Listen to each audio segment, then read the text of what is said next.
요한일서 5장 4절부터 5절까지 봉독해 드리도록 하겠습니다. 무릇 하나님께로부터 난 자마다 세상을 이기느니라. 세상을 이기는 승리는 이것이니 우리의 믿음이니라.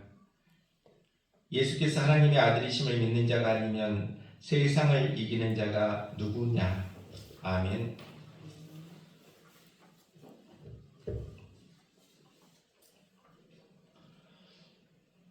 얼마 전에 TV라든가 여러 가지 보도 매체를 통해서 우루과이 전 대통령 호세 무아카가 세상을 떠났음을 보도해 줌을 보게 됩니다.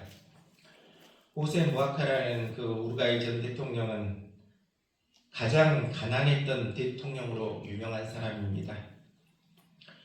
그가 남긴 말 중에서 이러한 말이 있습니다. 권력은 사람을 변화시키지 못하고 단지 그 사람의 진짜 모습을 드러낼 뿐이다. 이와 같은 말이 있는데 오늘 5.18 민주화운동 기념일을 맞이해서 이 말씀 기억된 말씀인 것 같습니다. 또 호세 무아카 우루과이 전 대통령의 장례식에 참석한 사람들 중에 이런 말을 한 사람이 기억이 납니다. 기억하는 한 영원히 죽지 않는다. 기억하는 한 영원히 죽지 않는다. 오늘 5.18 민주화운동 기념일을 맞이해 이 말씀 또한 기억된 이야기임을 우리가 마음에 새기고 살아갈 수 있기를 바랍니다. 저는 하나님의 은혜는 이와 같다고 생각이 듭니다. 하나님의 은혜는 가랑비에 옷을 적시는 듯한 은혜가 하나님의 은혜가 아닌가 싶습니다. 세상 사람들은 복을 달라고 애걸하고 구술하고 그래서 그들의 신을 어루 달래고 그래서 약간의 재물을 얻기도 하고 약간의 명예를 얻기도 합니다. 하지만 우리 하나님은 어떤 하나님이십니까?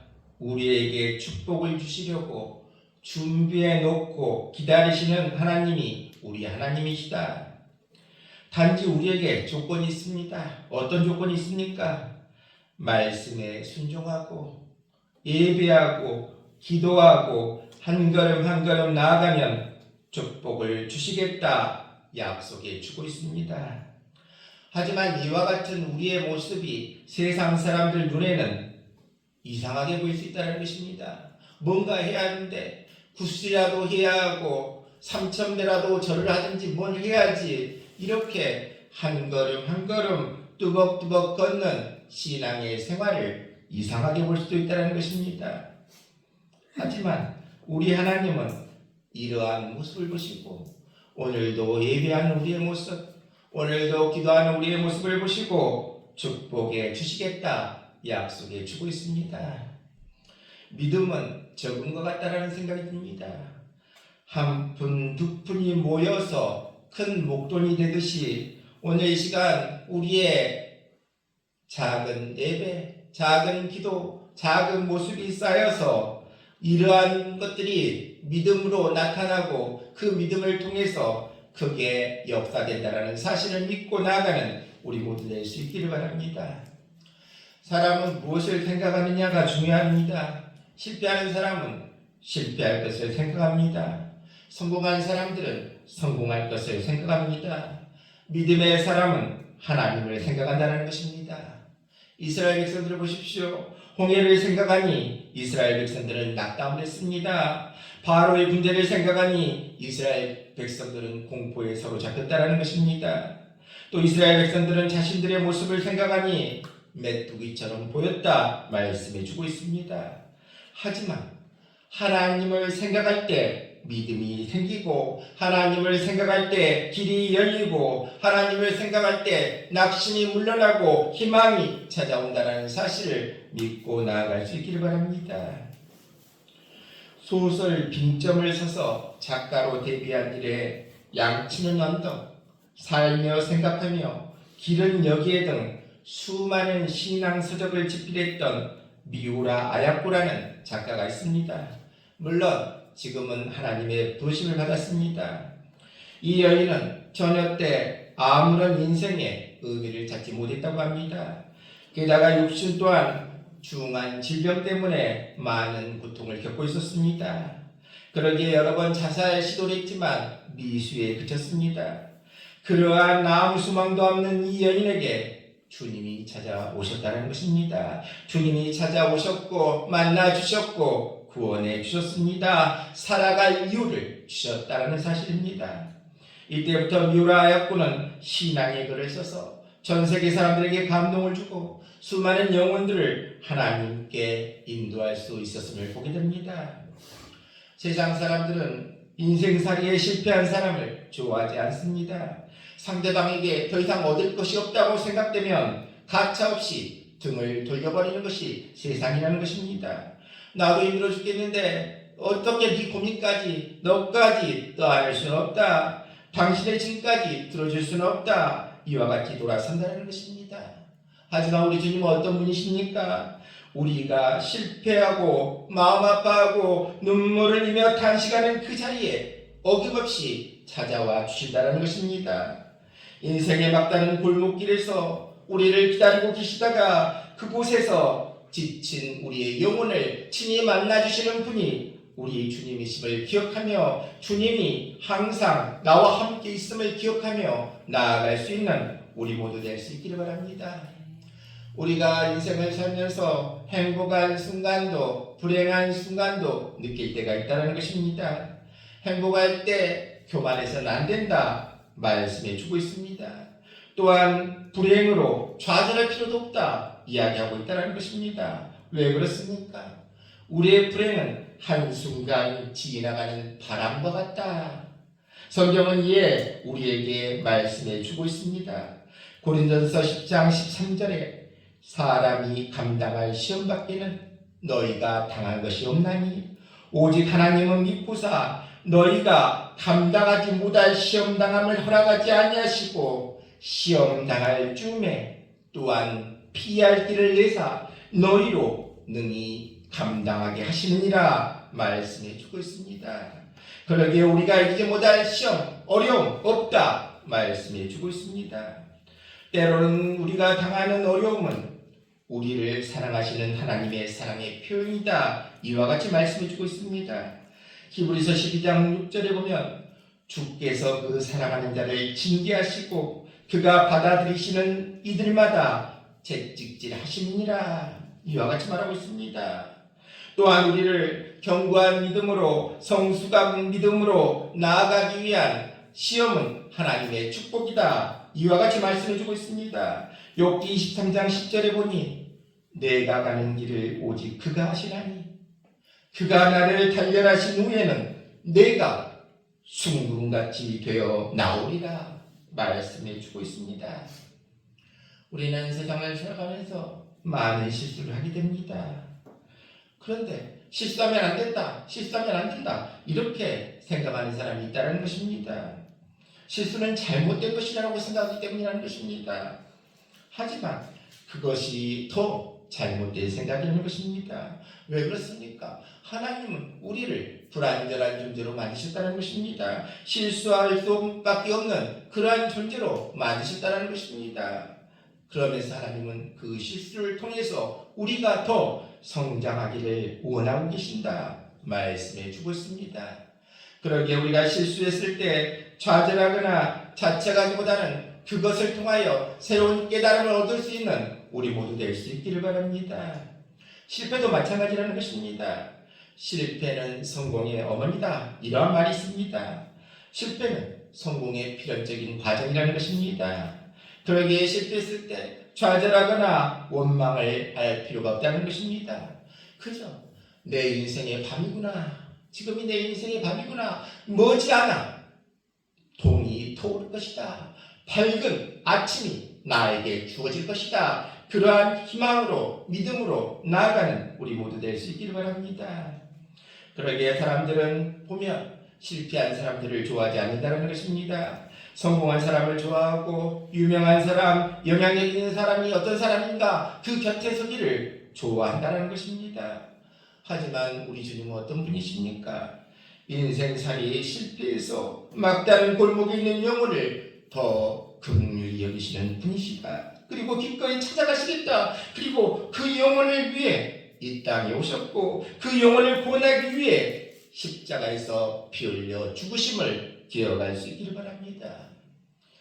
시편 46장 1절에 하나님은 우리의 피난처시요 힘이시니 환난 중에 만날 큰 도움이시다.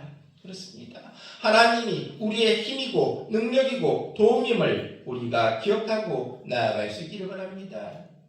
성경에 나오는 인물들을 보면 어떻게 보면 상당히 실수를 많이 한 사람들을 성경의 위대한 인물로 묘사됨을 보게 됩니다. 야곱도 모세도 다윗도 베드로도 정말 실수도 많이 하고 실패를 많이 경험한 사람임을 보게 됩니다. 성경에 보면 공적만 어떤 사람의 공적만 기록한 것이 아니라 그 사람의 실수, 실패, 심지어 악한 모습도 정확히 남겨 후대의 교훈으로 남김을 보게 됩니다. 왜 그렇습니까? 누구나 실수도 할 수 있고 실패할 수 있다. 이와 같은 사실을 말씀해 주기 위함임을 보게 됩니다. 그렇습니다. 실수와 실패를 반복하지만 끝내 한 송이 꽃으로 아름답게 피어나는 삶에 대해 노래한 시를 소개하고자 합니다. 도종환님의 흔들리며 피는 꽃이라는 시입니다. 흔들리지 않고 피는 꽃이 어디 있으랴? 이 세상 그 어떤 아름다운 꽃들도 다 흔들리면서 피었나니 흔들리면서 줄기를 곧게 세웠나니 흔들리지 않고 가는 사랑이 어디 있으랴? 젖지 않고 피는 꽃이 어디 있으랴? 이 세상 어떤 빛나는 꽃들도 다 젖으며 피었나니 바람과 비에 젖으며 꽃잎 따뜻하게 피었나니 젖지 않고 가는 삶이 어디 있으랴? 그렇습니다. 실수와 실패는 반복할 수 있다는 것입니다. 하지만 그것을 통하여 끝내 한 송이 아름다운 꽃으로 피어나듯이 우리의 삶 또한 우리의 실수, 실패를 통하여 한 송이 아름다운 꽃으로 피어나는 귀한 삶 우리 모두 될 수 있기를 바랍니다. 어린아이가 있습니다. 어린아이에게 무거운 세탁기를 그리고 무거운 가전제품을 옮겨라 하면 어린아이가 옮길 수 있겠습니까? 못 옮긴다는 것입니다. 그런데 어린아이가 옮길 수 있는 방법이 있습니다. 그 방법은 어린아이가 커서 성인이 되면 그것을 옮길 수 있다는 것입니다. 그렇습니다. 우리의 믿음도 마찬가지입니다. 우리 믿음이 약했을 때는 크게 능력을 발휘하지 못하지만 우리의 믿음이 성장하면 모든 유혹도 이기고 절망과 고난도 이기고 모든 일에 감사하고 기도하는 삶을 살 수 있게 된다 말씀해 주고 있습니다. 그렇습니다. 우리의 믿음도 날로 날로 성장하며 나아갈 수 있기를 바랍니다. 여기에 화분이 있습니다. 화분에 꽃이 있습니다. 이 화분에 있는 꽃 만약에 다른 곳에 있다면 우리가 이렇게 주목하지 않았을 것입니다. 이곳에 이 자리에 있기 때문에 우리가 이 화분을 주목하고 꽃이 있구나, 꽃이 피었구나, 꽃이 노란색이구나 이러한 사실을 깨닫고 주목하게 된다는 것입니다. 마찬가지라는 것입니다. 하나님이 우리를 주목하셔서 우리를 불러주시고 하나님의 자녀로 삼아주심을 기억할 수 있기를 바랍니다. 우리를 하나님의 자녀를 삼아주셔서 하나님의 지체로 우리를 만들어주셨다는 것입니다. 우리 몸의 지체도 뭐가 있습니까? 눈이 있고 코가 있고 입이 있고 여러 가지 많은 것들이 있지만 어느 것 하나 중요하지 않는 것은 없다는 것입니다. 다 중요하지 않은 것입니다. 우리의 삶도 마찬가지입니다. 나는 하나님의 지체다. 그런데 내가 보기에 나는 크게 쓰임받지 못한다. 부족하다. 나는 그렇게 생각할 수 있을지라도 하나님은 결코 우리를 그렇게 생각하지 않고 귀한 존재이다. 말씀해 주고 있습니다. 우리가 살면서 우리 몸 중에 생각지도 않았는데 굉장히 많이 사용하게 되는 부위가 있습니다. 그 부위가 뭡니까? 지금까지 이렇게 이 부위가 이렇게까지 많이 사용될 거라고는 생각지도 못했던 부위가 있습니다. 뭡니까? 바로 엄지손가락이라는 것입니다. 엄지손가락이 오늘 살고 있는 우리들처럼 이렇게까지 엄지손가락이 많이 사용될 줄을 누가 알았겠습니까? 바로 핸드폰이라는 것이, 휴대폰이 이렇게 나오면서 굉장히 우리가 엄지손가락을 굉장히 많이 사용됨을 보게 됩니다. 마찬가지입니다. 현재는 내가 부족하고 약해 보일지라도 어느 순간에 하나님이 필요하시면 우리를 크게 사용해 주실 것이다 믿고 나아가는 우리 모두 될 수 있기를 바랍니다. 우리가 토끼와 거북이 경주 이야기를 알고 있습니다. 토끼와 거북이 경주 중에 누가 이깁니까? 거북이가 이깁니다. 원래는 토끼가 이겨야죠. 근데 왜 거북이가 이깁니까? 토끼의 나태, 또 낮잠, 게으름, 그걸 통해서 거북이가 이기는 그러한 모습을 보게 됩니다. 원래 누가 이겨야 됩니까? 당연히 토끼가 이겨야 됩니다. 그런데 조건이 있습니다. 어떤 조건이 있습니까? 육지에서 경기를 해야 토끼가 이긴다는 것입니다. 만약 물속에서 경기를 했다고 토끼와 거북이가 물속에서 우리 경기를 하자 했다면 누가 이겼겠습니까? 당연히 거북이가 이겼을 것이라는 것입니다.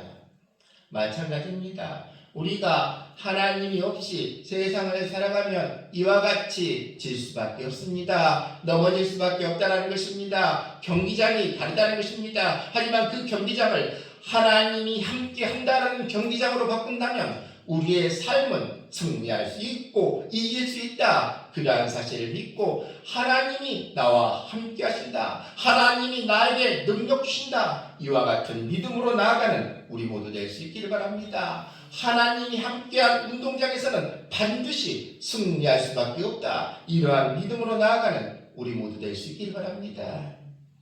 우리가 알고 있는 하나님은 어떤 하나님이신가? 저는 우리 하나님은 심장과 같다. 이러한 생각을 해봅니다. 심장은 어떻습니까? 산소와 영양분에 공급해주고 또 더러운 것과 노폐물을 제거해주는 이중적인 역할을 수행하는 것이 심장입니다. 또 약 96,000km나 되는 모세혈관이 있고 그 긴 거리를 심장이 매일 펌프질해서 피를 공급해서 살아갈 수 있다는 것입니다.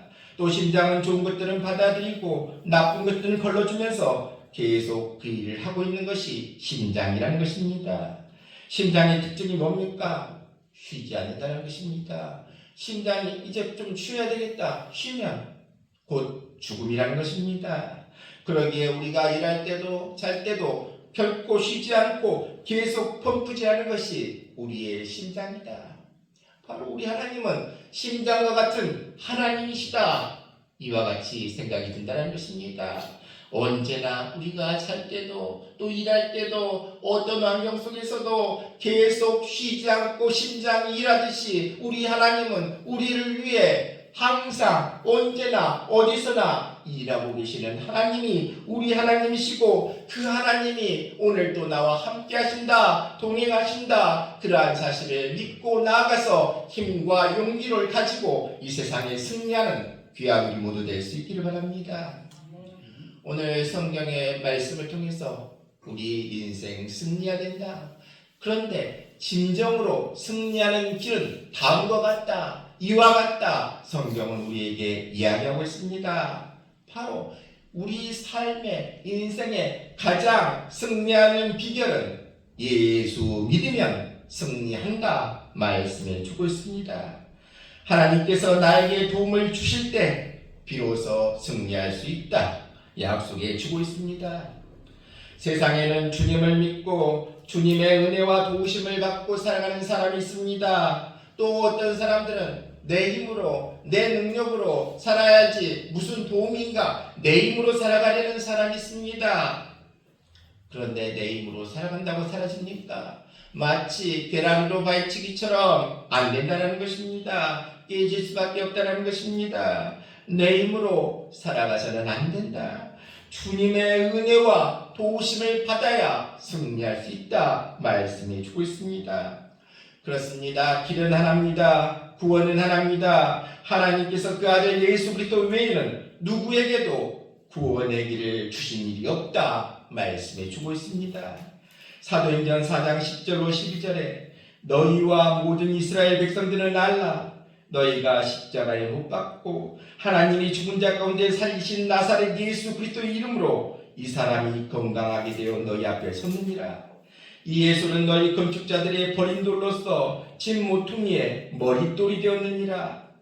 다른 이로서는 구원을 얻을 수 없나니 천하 사람 중에 구원을 받을 만한 다른 이름을 우리에게 주신 일이 없음이라 하였더라. 그렇습니다. 복음이 뭡니까? 복된 소식입니다. 우리에게 복된 소식은 오직 예수 그리스도밖에 없다라는 것입니다. 그리스도만이 참된 복된 소식이다 말씀해 주고 있습니다. 그러기에 고린도후서 2장 13절 14절에 항상 우리를 그리스도 안에서 이기게 하시고 우리로 말미암아 각처에서 그리스도를 아는 냄새를 나타내시는 하나님께 감사하노라 말씀해 주고 있습니다. 그렇습니다. 예수만이 우리를 이기게 하시고 예수님만이 우리에게 영광 받을 수 있도록 해주신다. 그러한 사실을 깨닫고 나아갈 수 있길 바랍니다.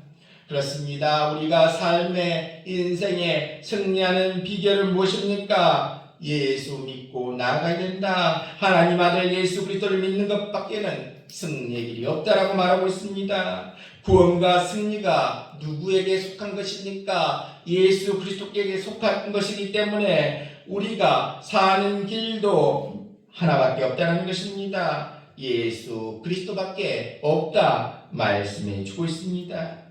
그러게 오늘 본문 요한일서 5장 4절로 5절에 대저 하나님께로 난 자마다 세상을 이기느니라. 세상을 이기는 이것이니 우리의 믿음이니라. 예수께서 하나님의 아들이심을 믿는 자가 아니면 세상을 이기는 자가 누구뇨? 이와 같이 말씀해 주고 있습니다. 우리가 승리하는 길은 무엇이라고 했습니까? 하나님의 아들을 믿는 믿음뿐이다. 바로 예수님이 하나님의 아들이심을 믿고 나의 구주이심을 믿는 믿음만이 우리에게 참된 능력으로 다가온다 말씀해 주고 있습니다. 그렇습니다. 믿음은 하나님께서 우리를 위해 주신 최고의 은혜고 최고의 사랑이다. 그러기에 우리가 할 수 있는 가장 귀한 일은 주 예수 그리스도를 믿는 믿음이다. 믿음보다 더 귀한 것은 없다라고 말하고 있습니다. 그러기에 우리가 할 일은 무엇이겠습니까? 하나님께서 보내신 그 아들 예수 그리스도를 믿는 일이라는 것입니다. 로마서 10장 12절로 13절에 유대인이나 헬라인이나 차별이 없습니다. 한 분이신 주께서 모든 사람의 주가 되사 그를 부르는 모든 사람에게 부요하시도다. 누구든지 주의 이름을 부르는 자는 구원을 받으리라 말씀해 주고 있습니다. 그렇습니다. 하나님은 아들을 믿는 자에게 풍성한 은혜를 허락해 주시겠다 약속해 주고 있습니다. 아들을 믿는 자에게 천국 창고의 문을 열어주시겠다 약속해 주고 있습니다. 아들을 믿는 자에게 한량없는 은혜로 채워주시겠다. 사방의 길이 막힌 길이 없도록 열어주시겠다 약속해 주고 있습니다. 그렇습니다. 모든 문제가 아들을 통해서 해결되고 완성된다. 아들을 믿는 것보다 더 귀한 것은 없다. 아들을 믿는 것보다 하나님을 더 기뻐하시는 일은 없다라고 말하고 있습니다. 그렇습니다. 하나님은 그 아들을 통해서 모든 문제를 해결해 주시기 때문입니다. 그렇습니다. 우리가 아들과 함께하면 우리의 죄도 우리의 불의도 사함받게 된다 약속해 주고 있습니다. 아들을 믿는 자에게 하나님께서 전적으로 사랑과 은혜를 베풀어 주시겠다 말씀해 주고 있습니다. 그렇습니다. 골로새서 1장 20절로 22절에 그의 십자가의 피로 화평을 이루사 만물 곧 땅에 있는 것들이나 하늘에 있는 것들이 그로 말미암아 자기와 화목하게 되기를 기뻐하십니다. 전에 악하는 길로 멀리 떠나 마음으로 원수되었던 너희를 이제는 그의 육체의 죽음으로 말미암아 화목하게 하사 너희를 거룩하고 흠없고 책망할 것이 없는 자로 그 앞에 세우고자 하셨으니 말씀해 주고 있습니다. 그렇습니다. 하나님의 아들 예수 그리스도를 믿음으로 하나님의 앞에 나아가면 아들의 피로 말미암아 우리의 흠도 없어지고 하나님이 기뻐하신 자가 될 수 있다 말씀해 주고 있습니다. 그렇습니다. 중보자는 한 분밖에 없다는 것입니다. 하나님 앞에 나아가는 길, 전능하신 하나님 앞에 설 수 있는 길은 하나밖에 없다는 것입니다. 그의 아들 예수 그리스도를 통하여 하나님 앞에 설 때 우리는 거룩함으로 의로움으로 설 수 있음을 말씀해 주고 있습니다. 요한일서 5장 12절에 아들이 있는 자에게는 생명이 있고 아들이 없는 자에게는 생명이 없느니라 말씀해 주고 있습니다. 그렇습니다. 영원히 사는 참 생명은 아들로부터 주어진다. 무덤으로 흙으로 돌아가는 생명은 부모로부터 받지만 영원히 사는 생명은 누구로부터 받는다고 했습니까? 하나님의 아들 예수 그리스도를 믿는 믿음으로 말미암아 얻을 수 있다 말씀해 주고 있습니다. 그렇습니다. 모든 권세, 모든 능력은 누구로 말미암아 있을 수 있다고 했습니까? 예수 그리스도로 말미암아 주어지게 된다. 모든 권세와 능력이 예수 그리스도께 있음으로 말미암아 예수 그리스도를 믿는 우리는 무엇을 얻게 됩니까? 기쁨과 평안을 얻게 된다 말씀해 주고 있습니다. 오늘 이 시간 우리 모두 예수 그리스도를 주님으로 믿고 고백하는 우리 모두에게 한량한 은혜와 축복이 임할 수 있기를 바랍니다. 주님이 주시는 참된 평안과 기쁨이 오늘 이 시간 우리 안에 넘쳐날 수 있는 귀한 우리 모두 다 될 수 있기를 주님의 이름으로 축원합니다.